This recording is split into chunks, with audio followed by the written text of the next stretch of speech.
হচ্ছে আমি গাছ কিনে নিয়ে আসছি। আমি তো অবশ্য কয়েকটা বীজ গাছ লাগিয়েছিলাম, বাট এগুলো উঠতে এখনো দেরি। তো এগুলোর ভিডিওটা আমি করেছি যে বাংলাদেশে কি কি বীজের চারা লাগিয়েছি। তো এখানে হচ্ছে আজকে নতুন এই গাছগুলো কিনে নিয়ে আসছি। তো দেখবো যে আসলে গাছের চারা দিয়ে কিভাবে গাছ হয়, মানে আমি তো কখনো লাগাই নাই এর কারণে।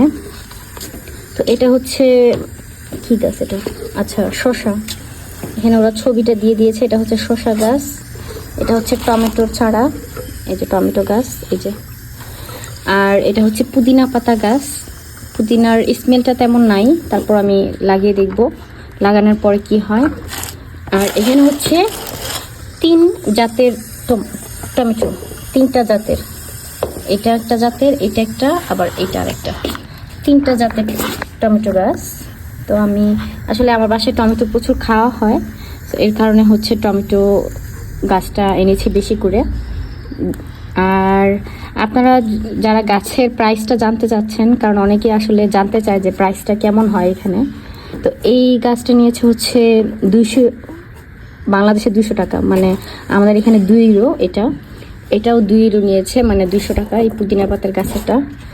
আর এটাও হচ্ছে 200 টাকা, আর এটা নিয়েছে হচ্ছে 400 টাকা। এটা সবগুলো একসাথে মিলিয়ে। তো আমি এখন লাগাবো না, আমি হচ্ছে বিকেলের দিকে লাগাবো। তো এখন আমি একটু পানি দিয়ে দিব। অলরেডি ওরা পানি দিয়ে রেখেছে হয়তো বা, তা আমি একটু পানি দিয়ে দিচ্ছি আর কি। আর আমাদের এখানে অবশ্য প্রচুর রোদ উঠেছে, এই যে প্রচণ্ড রোদ। তো এর কারণে হচ্ছে আমি এখন রোদে রাখবো না, আমি ছায়াতে রাখবো গাছগুলো, তা না হলে নেতিয়ে যাবে। আর আমি পানি দিয়ে দিচ্ছি। এইমাত্র আমি গাছগুলো কিনে নিয়ে আসছি, দেখা যাক কি হয়।